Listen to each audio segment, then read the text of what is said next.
Bismillah. Assalamualaikum warahmatullahi wabarakatuh.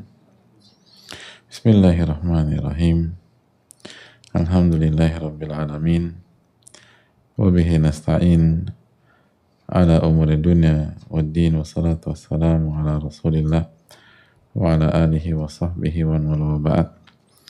Alhamdulillah, kita panjatkan puji dan syukur kita kepada Allah Tabaraka wa Ta'ala atas segala nikmat dan karunia Allah berikan kepada kita. Sebagaimana salawat dan salam semoga tercurah kepada Rasulullah alaihi salatu wassalam beserta para keluarga, para sahabat, dan orang-orang yang istiqomah berjalan di bawah naungan sunnah beliau sampai hari kiamat kelak. Hadirin Allah muliakan, alhamdulillah kita panjatkan puji dan syukur kita kepada Allah Subhanahu wa taala atas nikmat yang Allah limpahkan kepada kita sehingga kita bisa bersua pada kesempatan kali ini di penghujung Dzulqa'dah, dan kita hadir sebagai bentuk persiapan menuju Dzulhijjah, khususnya 10 hari pertama di bulan Dzulhijjah, 10 hari terbaik untuk beramal soleh. Ma min ayyamal amalu sholih fihinna ahabbu ila min hadhil ayyam. Tidak ada satupun hari di mana amal soleh lebih Allah cintai dibanding amal soleh yang dikerjakan di 10 hari pertama di bulan Dzulhijjah. Dan 10 hari ini dibanding-bandingkan oleh banyak ulama dengan 10 hari terakhir di bulan Ramadan. Bedanya tidak ada Lailatul Qadar di 10 hari ini. Tapi sebagai gantinya ada hari Tarwiyah, ada hari Arafah, ada Yaumun Nahar Idul Adha di 10 hari pertama di bulan Dzulhijjah, ada Haji Akbar. Oleh karena itu sekali lagi 10 hari Dzulhijjah ke depan adalah 10 hari yang sangat prestisius, dan hendaknya kita benar-benar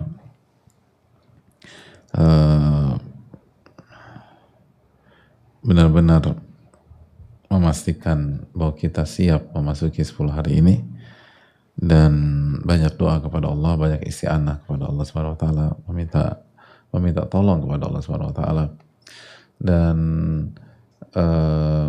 mempersiapkan diri terhadap amal-amalan yang kita akan kerjakan di 10 hari pertama di bulan Dzulhijjah. Karena sekali lagi 10 hari ini adalah hari-hari yang syarat akan makna, dan syarat akan amal, syarat akan makna dan syarat akan amal. Jangan sampai kita kehilangan momentum dan akhirnya kita lewati dengan penuh kerugian.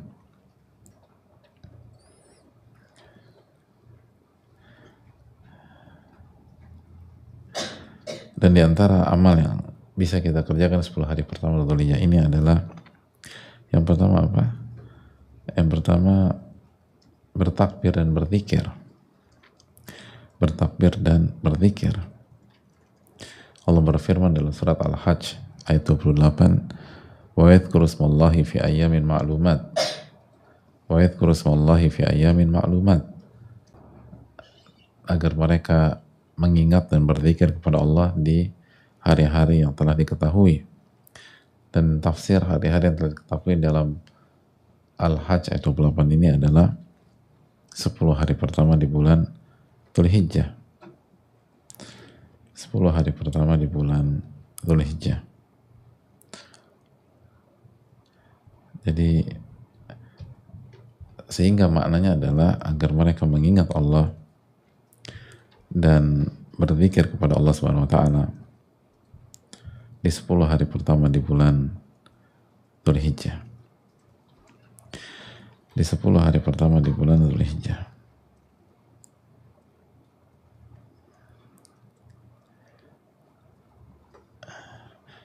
Dan ini tafsir Ibnu Abbas. Ibnu Abbas mengatakan ayamul ma'lumat dalam ayat ini adalah 10 hari pertama di bulan Dzulhijjah.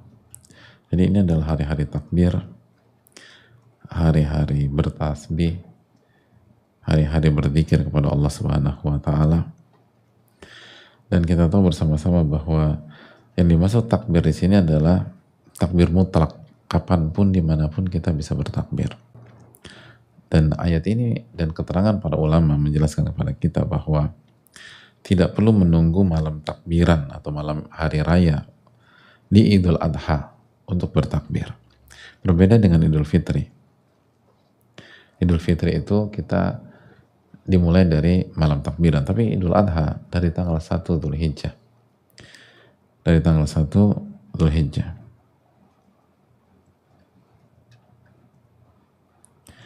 Makanya dalam riwayat bahwa mamin ayam, tidak ada satupun hari di mana amal soleh lebih Allah cintai atau di mana mamin ayam a'zam indallah wal ahabu ilaih, tidak ada satupun hari di mana hari-hari itu lebih agung di hadapan Allah dan lebih Allah cintai dibanding 10 hari pertama di bulan Dzulhijjah. Fa'akthiru fihinna minat tahlil wa takbir wa tahmid, maka perbanyak tahlil, perbanyak membaca la ilaha illallah, wa takbir, perbanyak takbir, wa tahmid, dan perbanyak bertahmid. Perbanyak tahlil, perbanyak takbir, dan perbanyak bertahmid. Bertahlil artinya membaca la ilaha illallah, takbir Allahu Akbar, dan tahmid adalah alhamdulillah. Jadi kita disuruh perbanyak tahmid, baca alhamdulillah, perbanyak tahlil, dan atau langsung takbir yang biasa kita baca ketika hari raya, karena itu sudah mencakup tahlil, takbir, sama tahmid. Kalau kita baca Allahu Akbar, la ilaha illallah, Allahu Akbar, walillah ilham. Jadi satu paket, komplit, full package.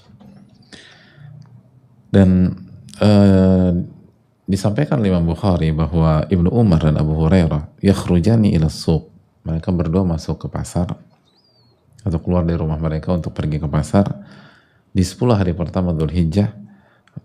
Falyukabbiran wa yukabbirun nasu bitakbirihima, mereka berdua bertakbir dan manusia akan terinspirasi dan ikut bertakbir sebagaimana mereka bertakbir, atau manusia ikut bertakbir dengan takbir mereka. Ini hadirin sekalian, Ibnu Umar dan Abu Hurairah di 10 hari pertama Dzulhijjah mereka sengaja pergi ke pasar bukan untuk belanja, bukan untuk shopping, bukan buat beli kebutuhan bulanan. Mereka ke pasar untuk bertakbir, lalu takbir mereka menginspirasi orang pasar, maka orang pasar bertakbir dengan takbir mereka berdua tersebut radhiyallahu ta'ala anhum. Ini menunjukkan bahwa betapa prestisnya bertakbir dan berzikir pada 10 hari ini. Jadi oleh karena itu ibu-ibu sekalian Allah muliakan dan jamaah sekalian, jangan pernah menjadikan kesibukan kita di 10 hari ini sebagai alasan tidak bertakbir. Kita bisa bertakbir sambil nyapu, kita bisa bertakbir sambil ngurus dapur, kita bisa bertakbir sambil nyuci, kita bisa cuci piring, takbir, kita bisa bertakbir sambil ngejemur, kita bisa takbir sambil ngepel, kita bisa takbir sambil beres-beres, kita bisa takbir sambil nyetrika. Hari-hari ini adalah hari-hari berzikir, bertakbir, bertahmid. Itu hal yang sangat penting untuk kita camkan. Jangan pernah kehilangan momentum ini. 10 hari pertama silakan bebas, mau pagi, mau siang, mau sore, mau malam, mau ini. Perbanyak berzikir dan banyak bertakbir kepada Allah Subhanahu wa ta'ala.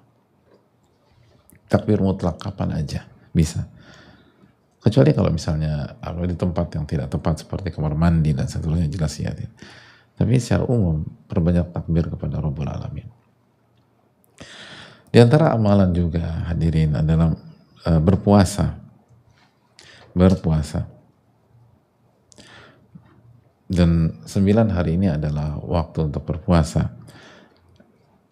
Khususnya tanggal 9 Dzulhijjah. Kalau pada tanggal 9 Dzulhijjah sangat ditekankan puasa Arafah. Di antara dalil masalah ini adalah masuk kepada keumuman hadis di atas bahwa tidak ada amal soleh yang lebih Allah cintai, lebih mulia di sisi Allah dibanding amal soleh di 10 hari pertama di bulan Dzulhijjah, dan puasa termasuk amal soleh. Itu dalil yang digunakan oleh sebagian ulama seperti Syekh Ibnu Utsaimin, bahwa puasa termasuk amal soleh. Jadi kita bisa memperbanyak puasa di 9 hari pertama di bulan Dzulhijjah ini, kecuali tanggal 10. Kalau tanggal 10 adalah Idul Adha, dan Idul Adha tidak boleh berpuasa. Adapun puasa tanggal 9, Nabi SAW bersabda dalam hadis Muslim, siyamu yaumi Arafah ahtasibu 'ala Allah an yukaffira as-sanata allati qablah wallati ba'dah. Puasa tanggal 9 Dzulhijjah atau puasa hari Arafah, aku berharap Allah mengampuni dosa-dosa selama 1 tahun ke belakang dan 1 tahun ke depan. Jadi 1 tahun ke belakang dan 1 tahun ke depan. Dan hukumnya sunnah. Jadi kalau nggak bisa full 9 hari, bisa 8 hari. Nggak bisa 8, 7 hari. Nggak bisa 7, 6 hari. Nggak bisa 6, 5 hari. Terus sampai kalau nggak bisa paling nggak 1 hari lah, tanggal 9 itu dijaga baik-baik. Dan kalau kita nggak bisa puasa, kasih makan berbuka. Kasih makan berbuka bagi orang yang berpuasa. Karena kita tahu manfaat rasa iman, barang siapa yang memberikan makan berbuka kepada orang yang berpuasa, maka dia akan mendapatkan pahalanya, pahala orang tersebut, pahala puasa orang tersebut. Jadi kasih makan orang berbuka. Ini hal yang sangat penting untuk kita camkan. Jadi hadirin Allah muliakan, kita harus memaksimalkan sebaik-baiknya. Sayang kalau kita lepaskan hal tersebut.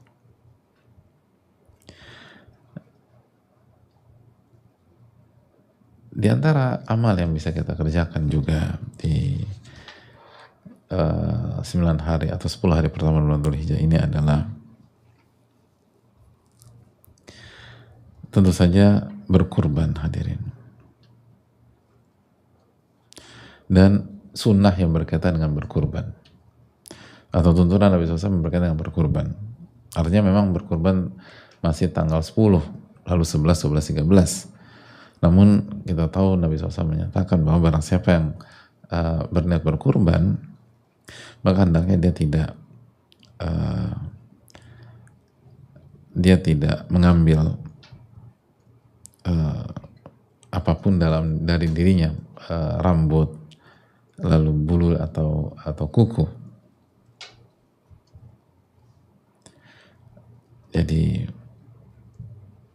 hadirin Allah muliakan, memang berkorbannya masih tanggal 10, namun yang hendaknya kita lakukan artinya tidak memotong kuku, tidak cukur rambut dan seterusnya, itu start dari tanggal 1. Nabi SAW bersabda, idza dakhalatil asyar, jika masuk 10 hari pertama Dzulhijjah, wa arada ahadukum an yudhhiya, dan salah seorang dari kalian ingin berkorban, fala yamas min sya'rihi wala min basyarihi syai'a, jangan ambil apapun dari rambut, bulu atau kulitnya, jangan. Dalam riwayat yang lain, fala ya'khud min sya'ri wala min adfarihi, jangan ambil dari rambutnya atau dari kukunya. Sampai kapan? Hatta yudhhiya, sampai dia berkurban, menyembelih hewan kurban. Dan hadis ini ditujukan pada orang yang mau berkurban, bukan keluarga yang ikut dapat pahala berkurban ketika misalnya ia berkorban. Jadi kalau keluarganya bebas, tapi yang akan berkorban itu yang hendaknya menjalankan amalan ini, menjalankan amalan ini. Dan hadirin Allah muliakan bahwa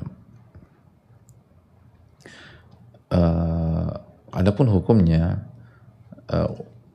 ada perbedaan di tengah para ulama. Mayoritas ulama mengatakan hukumnya tidak sampai wajib, tapi sunnah, mustahab. Artinya larangan ini bukan larangan mengharamkan, tapi larangan karohah. Artinya larangan yang sampai pada titik makruh, bukan haram. Dan ini keterangan ulama dalam hadis di atas, seperti keterangan ulama Syafi'iyah, Malikiyah, Hanafiyah. Jadi hadirin Allah muliakan,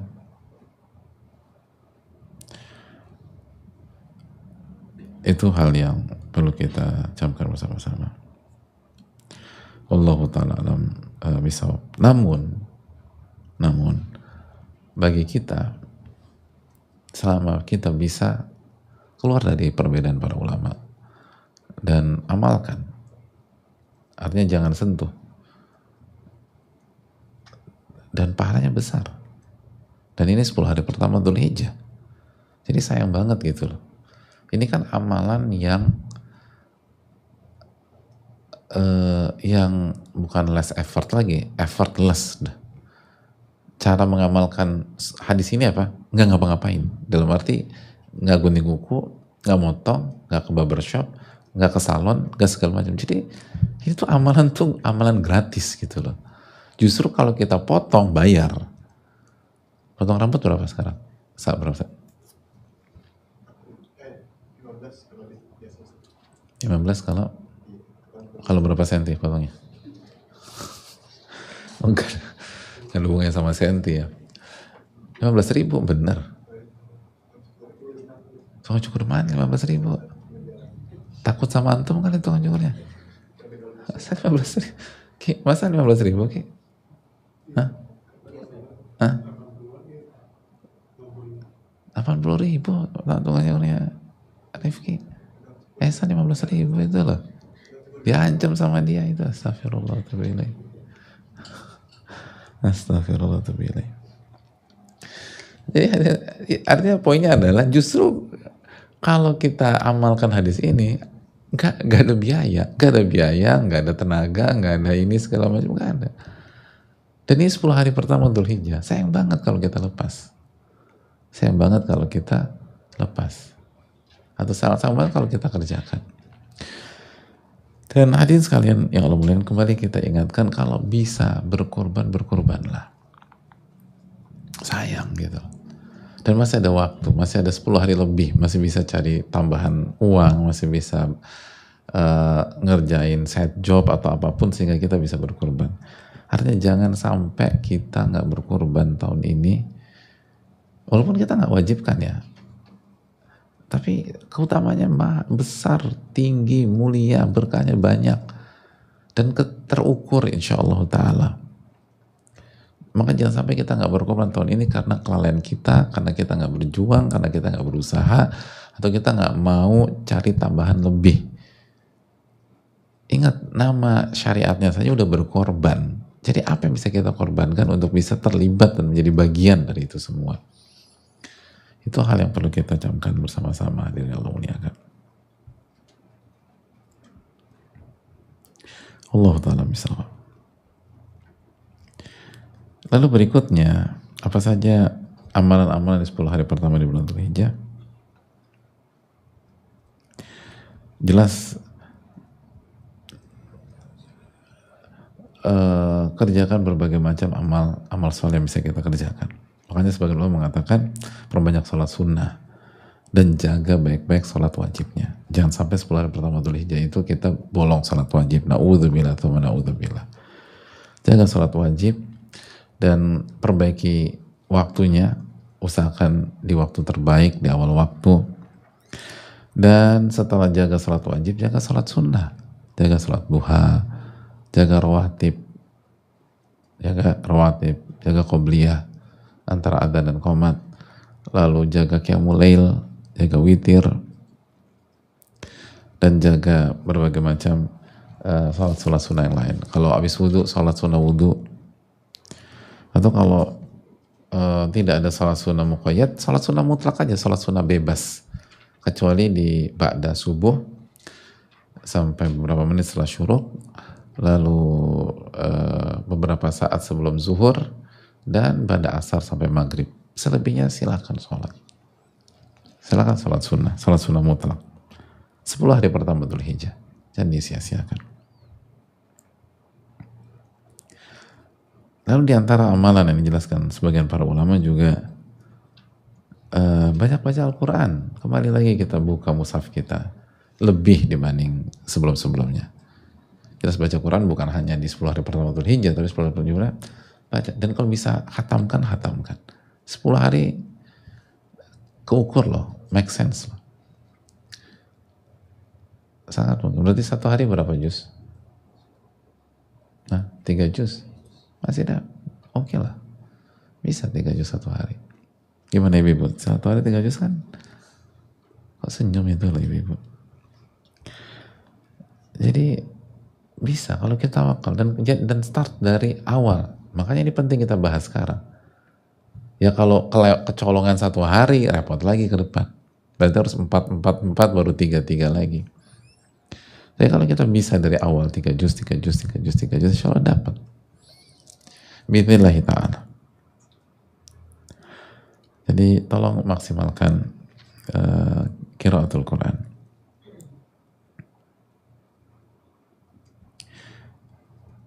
Man qara harfan min kitabil falahu bi hasanah wal hasanah bi asyri amsalihha. Barang siapa yang membaca satu huruf dari Al-Quran, maka dia mendapatkan kebaikan, dan kebaikan dikali 10. Itu hal yang sangat penting. Dan amal ibadah yang lain, banyak doa juga di 10 hari ini. Banyak doa kepada Rabbul Alamin. Khair, apalagi di hari Arafah. Khairud doa, doa yaumi Arafah. Sebaik-baik doa adalah doa pada hari Arafah. Dan tentu saja ibadah yang paling ditunggu adalah, dan merupakan spesialisasi atau spesialis 10 hari pertama Dzulhijjah bersama kurban, tentu saja haji. Haji. Yang bisa berangkat tahun ini bersyukur kepada Allah dan persiapkan sematang-matangnya. Sekali lagi, persiapkan sematang-matangnya. Dan kalau tahun ini kita belum bisa berangkat, maka segera cari alternatif untuk mendapatkan pahala ibadah haji. Dan mungkin nanti kita akan, kalau semoga Allah mudahkan, coba kita buat sesi khusus masalah ini.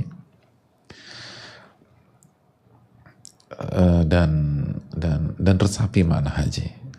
Makna haji sangat luar biasa untuk kita semua. Jadi barang siapa yang nggak bisa berangkat pada tahun ini, resapi makna haji, terapkan dalam kehidupan kita sehari-hari, dan upayakan atau usahakan hal-hal yang bisa membuat kita mendapatkan pahala haji 1446 Hijriah. Itu hal yang perlu kita camkan bersama-sama. Wallahu ta'ala a'lam bishawab.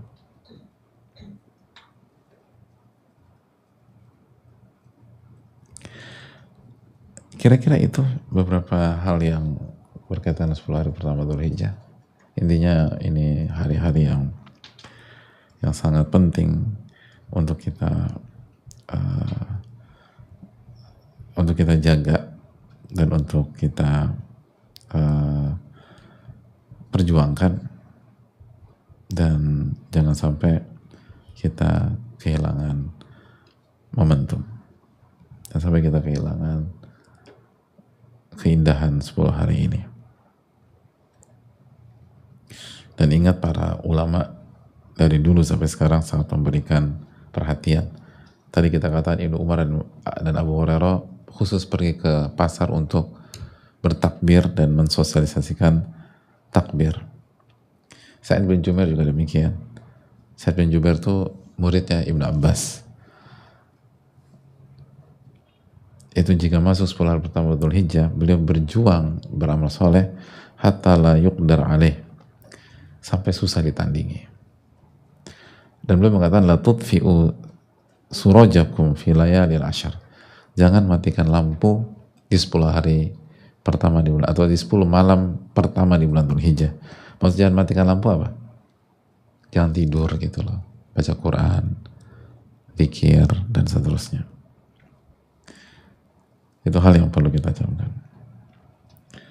Begitu juga dengan Al-Hasan Al-Basri, diriwayatkan mengatakan bahwa hari-hari terbaik di sisi Allah adalah 10 hari pertama Dzulhijjah. Dan yang paling Allah cintai di 10 hari pertama Dzulhijjah adalah seorang hamba memperbanyak sholat, memperbanyak puasa, dan memperbanyak zikir. Itu tadi, perbanyak sholat, perbanyak puasa, perbanyak zikir. Dan Mujahid mengatakan, beliau suka kasih nasihat, iktanimu ashra Dzulhijjah fa innaha la tu'awwad. Maksimalkan 10 hari pertama di bulan Dzulhijjah, Karena 10 hari pertama ini tidak ada gantinya. Nggak bisa diganti udah. Nggak ada yang semisal dengan ini. Bayangkan, nggak ada yang semisal dengan ini. Jadi tolong maksimalkan sebaik-baiknya.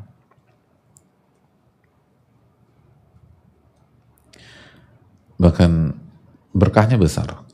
Diriwayatkan Fudil bin Iyad menyampaikan bahwa al-amalu salih fi ashri dzil hijjah, amal soleh di 10 hari pertama Dzul Hijjah itu menghapuskan dosa dan membuat hati itu tawadu, merendah kepada Allah.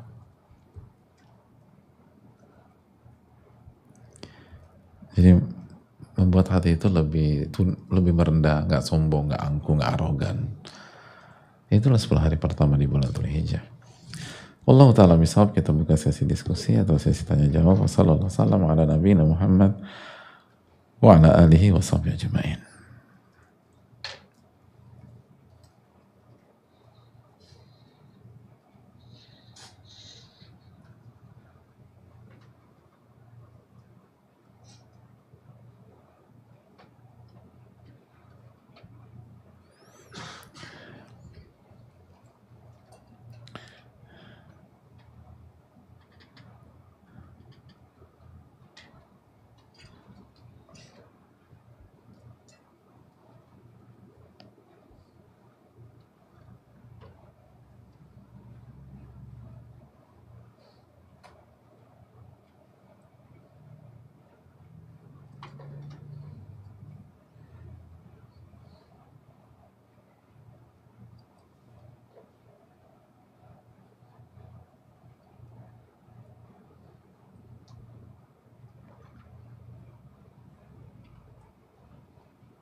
Assalamualaikum warahmatullahi wabarakatuh.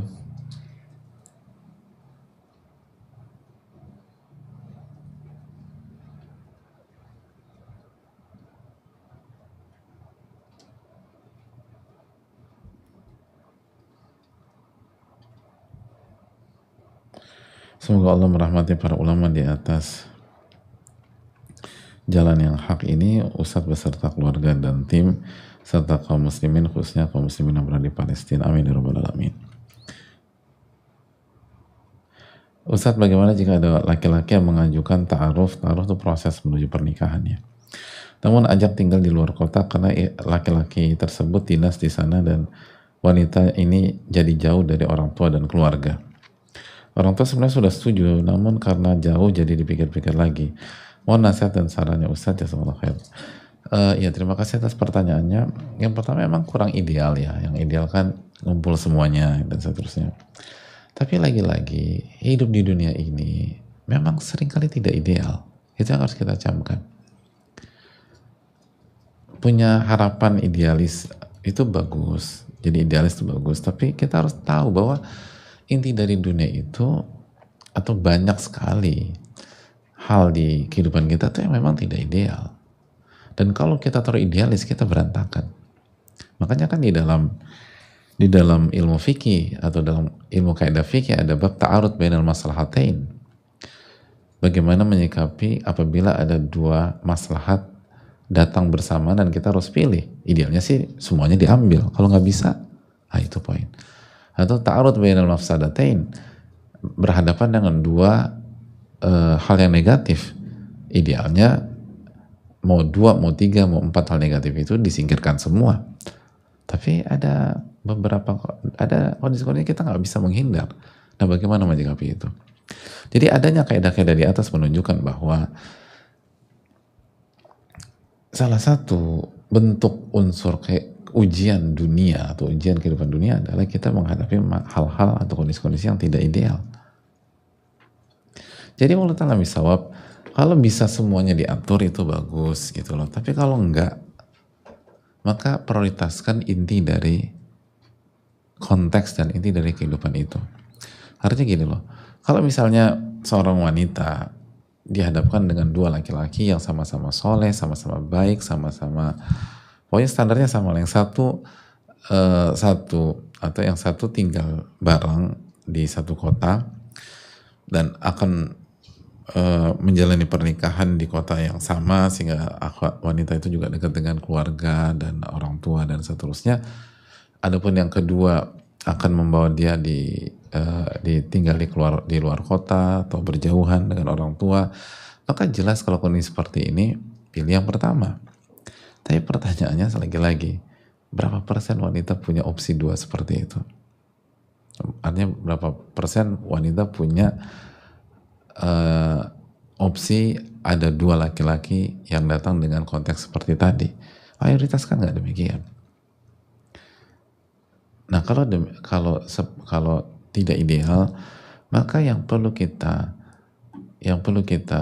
pegang atau yang perlu kita prioritaskan adalah sosok laki-laki tersebut.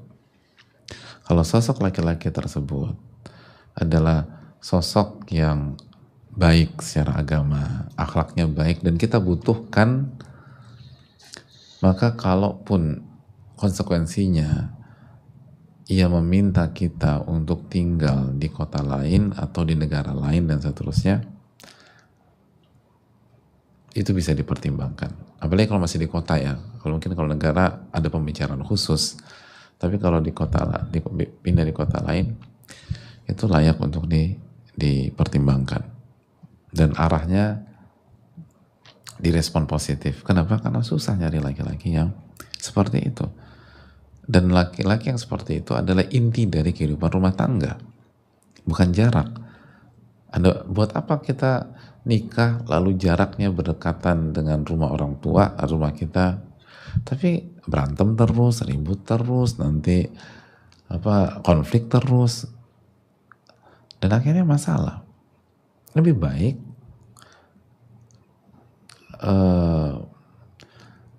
tinggal di kota yang berbeda tapi harmonis, baik, dan sama orang tua pun juga nggak diputuskan, kita tetap bisa birrul walidain tapi dengan frekuensi dan interval yang mungkin agak sedikit berbeda dan seterusnya. Jadi yang terpenting adalah bagaimana keutuhan rumah tangga itu sendiri. Jangan sampai, artinya mempertimbangkan faktor tinggal di mana itu penting, tapi jangan, kalau bisa ya, kalau pengen gitu ya itu hak. Tapi kalau boleh kasih saran, jangan sampai itu menjadi pertimbangan pertama dan utama. Pertimbangan pertama dan utama adalah sosok laki-laki yang akan memimpin kita. Itu yang paling penting. Dan lagi-lagi kehidupan dunia itu nggak sempurna. Jadi seringkali sosok seperti itu punya kelemahan dari sisi lain. Misalnya itu tadi, kelemahannya dia nggak tinggal di satu kota dengan kita. Kelemahannya lagi misalnya kita jadi agak jarang atau akan ada frekuensi yang berbeda untuk mengunjungi orang tua. Tapi sekali lagi alat komunikasi sekarang luar biasa. Kita bisa komunikasi setiap saat. Beda kalau kita hidup 3 dekade sebelum ini atau 4 dekade sebelum ini. Sekarang tuh video call bisa, lalu pakai Zoom bisa, pakai ini bisa, pakai itu bisa.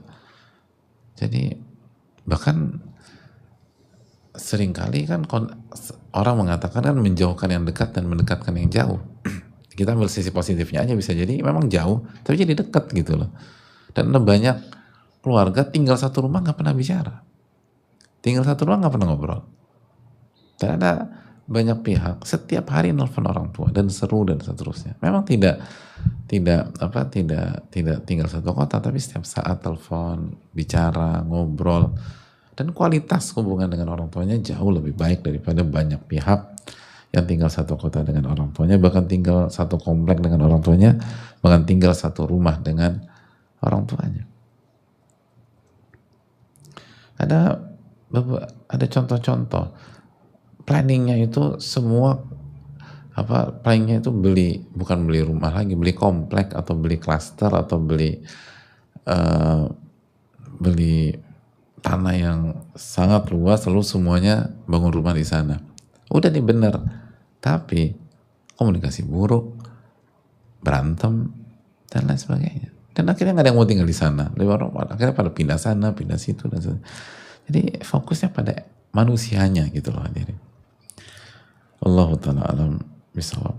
Tapi kalau misalnya udah beda kota, lalu laki-laki ini belum jelas agamanya, belum jelas akhlaknya, lalu juga bukan yang kita butuhkan, atau ya kita kita sebenarnya bukan butuh ke arah sana, tapi karena dia yang datang akhirnya kita coba paksakan. Nah itu jangan. Jadi kalau manusianya nggak oke, jangan dipaksakan. Allah taala bisa.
Assalamualaikum Ustaz, semoga Allah merahmati para ulama dan Ustaz beserta keluarga. Saya seorang wanita yang bekerjanya saya untuk mencapai cita-cita saya, yaitu dapat menabung untuk haji dan umrah. Alhamdulillah juga untuk berkurban tahun ini saya dapat berkurban dari rezeki kerja tersebut. Jika nikah nanti saya ingin tetap kerja hingga cita-cita saya tercapai. Apakah salah demikian Ustaz? Jazakallahu khairan. Terima kasih atas pertanyaannya, Jazakallah. Selama pekerjaannya halal dan lalu kehormatan kita terjaga dan lingkungan kita lingkungannya aman dari hal-hal yang haram, maka hukum asalnya diperbolehkan. Namun jangan terlalu obses ke satu jalan gitu loh. Maksudnya gini loh. Tujuannya kan haji dan umrah. Dan bekerja itu jalan menuju haji dan umrah. Nah, yang dipegang tuh haji dan umrohnya aja, atau lebih fokus ke haji dan umroh. Adapun jalannya kan bisa dengan lebih dari satu jalan, bisa dengan bekerja, atau mungkin bisa jadi kita resign tapi kita bisnis, atau misalnya ya kita dapat suami yang bisa menghajikan kita, jadi kita nggak perlu kerja, nggak perlu bisnis. Udah kata suami saya, aku cuma mau kamu urus aku gitu, jadi istri yang baik, tapi aku pengen haji. Oke, insya Allah kita daftar haji. Kan bisa juga demikian. Dan ada banyak istri itu berangkat haji bukan karena dia bekerja, bukan karena bisnisnya, tapi karena suami yang mengcover itu semua, dan itu adalah sebuah rizki dari Allah Subhanahu Wa Taala. Rupanya juga ada wanita-wanita yang haji karena jerih payahnya bekerja dan atau dengan bisnisnya. Jadi sekali lagi fokusnya ke hajinya. Lalu kita lihat apa yang Allah takdirkan kepada kita. Allah Taala bisa.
Assalamualaikum warahmatullahi wabarakatuh. Waalaikumsalam warahmatullahi wabarakatuh. Semoga Allah merahmati Imam Ibnul Qayyim, para ulama, ustadz, tim, dan umat muslim seluruhnya. Amin ya rabbal alamin. Amin ya rabbal alamin. Ustadz izin bertanya, jika masih ada hutang puasa Ramadan, mana yang lebih utama, membayar hutang puasa Ramadan di 10 hari pertama di bulan Dzulhijjah atau berpuasa sunnah di 10 hari pertama Dzulhijjah? Jazakallahu khairan. Kalau pertanyaan mana yang lebih utama, wallahu ta'ala bisawab, banyak para ulama menjelaskan bahwa membayar puasa wajib lebih utama. Kenapa demikian? Karena yang wajib didahulukan daripada yang sunnah. Itu ulama mengatakan qada'u Ramadan muqaddam ala shaumi tatawwu' li'annahu wajib. Mengqada' puasa Ramadan lebih didahulukan daripada, atau mengqada' Ramadan lebih didahulukan daripada puasa sunnah, karena puasa Ramadan adalah hukumnya wajib. Begitu juga mereka mengatakan wal fardhu aula minan nafl, yang wajib lebih didahulukan dan lebih utama daripada yang sunnah. Kalimat-kalimat di atas disampaikan para ulama seperti Imam Nawawi, Ibnu Qudamah, dan lain-lain rahimahullah ta'ala. Dan dijelaskan oleh para ulama seperti dijelaskan oleh dijelaskan oleh para ulama bahwa, kalau nggak salah Ibnu Rajab juga menjelaskan ini ya, apabila kita membayar hutang puasa, maka yang pertama kita dapat pahala puasa Ramadan atau mengqadha puasa Ramadan, jadi pahala wajib. Yang kedua, kita dapat pahala amal soleh di 10 hari pertama di bulan Dzulhijjah. Jadi dapat pahala mengqadha puasa Ramadan, yang kedua dapat pahala amal soleh di 10 hari pertama di bulan Dzulhijjah. Wallahu ta'ala alam bisawab. Begini.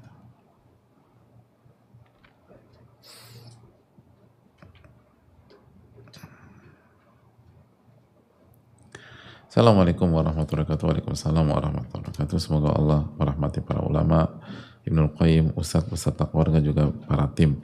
Assalamualaikum Ustadz, izin bertanya, saya seorang istri yang memiliki masa lalu yang buruk. Saya pernah terlibat perselingkuhan, suami tahu dan menyuruh saya untuk resign. Dari situ saya sadar dan pasrah. Saya patuh pada perintah suami dan bertobat pada Allah. Suami berkepala dingin dan menerima saya selagi saya memiliki tekad untuk bertobat. Kejadian itu sudah berjalan hampir 3 tahun. Saya selalu memohon kepada Allah penjagaannya atas diri saya, atas taufiknya. Saya selalu melazimkan zikir, menjaga pandangan dan amalan, membuat hati ini tetap terjaga untuk senantiasa ingat kepadanya. Seringkali bayangan masa lalu datang dan saya merasa hampir terbuai kembali dengan waswas syaitan. Jika diri ini lalai kembali dengan waswas syaitan, jika diri ini lalai dari zikrullah, rasanya berat sekali menanggung rasa akan ingatan masa lalu yang kerap kembali.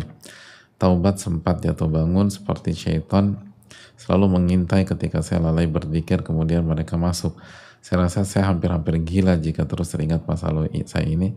Motif saya Ustaz agar saya tidak mudah berpikir ke masa lalu dan istiqomah berjalan di atas jalan taubat saya. Semoga Allah memudahkan Ustaz menjawab pertanyaan saja. Syukran jazakallahu wa iyyakum. Yang pertama, banyak bersyukurlah kepada Allah. Allah kasih kesempatan kita untuk mempertahankan rumah tangga kita, dan itu nggak banyak kasus seperti ini. Jadi banyak bersyukurlah kepada Allah Subhanahu wa taala. Lalu yang kedua, kekuatannya ada pada zikrullah. Ingat kepada Allah Subhanahu wa taala. Ingat kepada Allah. Kita tuh digoda karena lalai, dan lalai karena kurang zikir. Lalu yang ketiga, isi waktu dengan hal-hal yang bermanfaat dan amal soleh, dan perbanyak sholat. Lalu berikutnya, jaga jarak dengan laki-laki yang bukan mahram, apalagi yang berpotensi untuk untuk recall ke masa lalu dan terjatuh lagi. Itu benar-benar harus ekstra dijaga hubungan kita dan jarak dengan laki-laki tersebut. Saya rasa cukup sampai di sini. Semoga Allah memberikan taufik kepada kita. Subhanallah, la ilaha illa anta, astaghfiruka wa atubu ilaik. Assalamualaikum warahmatullahi wabarakatuh. Sedekah di bulan mulia lebih spesial pahalanya.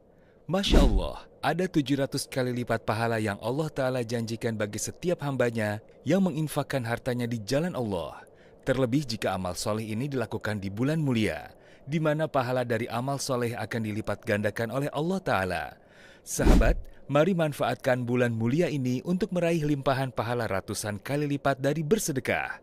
Sampaikan sedekah terbaik kita, mulai kepada yang terdekat, seperti keluarga, kerabat, hingga saudara jauh yang membutuhkan. Kita juga bisa terlibat dalam perjuangan menebar kebaikan melalui beragam program Yayasan Muhajir Peduli Indonesia yang insya Allah bermanfaat. Kejar kesempatan meraih ratusan kali lipat pahala di bulan mulia. Sampaikan sedekah terbaik kita melalui